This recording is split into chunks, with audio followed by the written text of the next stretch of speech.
Bet with your head and not over it. A good rule of thumb is to treat gambling like entertainment, not a way to make money.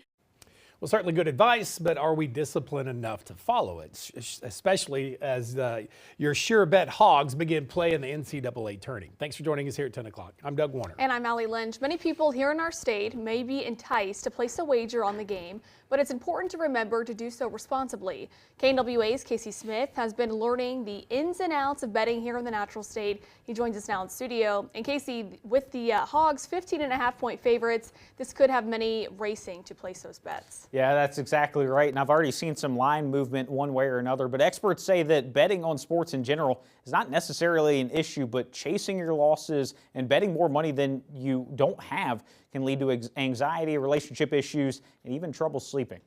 In March 2025, more than $65 million was wagered both in person and online in Arkansas's 3 casinos. This year, the state's expecting more. This year and overall wagers, I think it's safe to assume that this year it's going to be 70 million plus. But regardless of whether or not you're wagering on the NCAA tournament, the state of Arkansas sees financial benefits. Overall, off sports betting last year, we made about $7 million.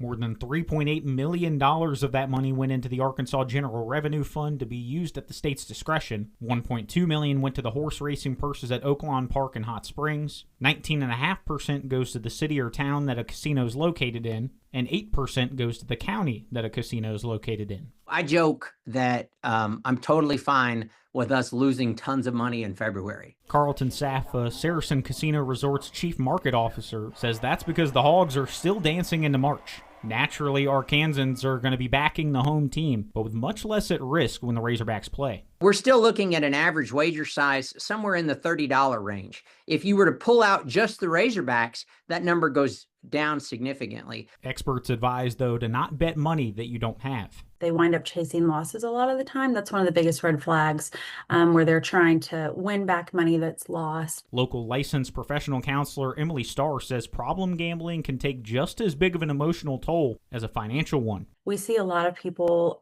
that experience anxiety, stress, sleep disturbance, relationship strain. But if you do want to place a bet at any point, whether you're a beginner or experienced gambler, it's important to do so responsibly. Be responsible and keep it within your means. And if you do have a problem or problem gambling, there are resources.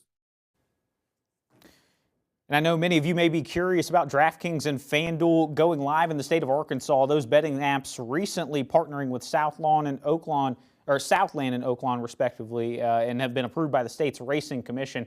However, I'm told contracts and details are still being reviewed before you can officially bet on there, with no timetable for when those apps will go live here in the Natural State.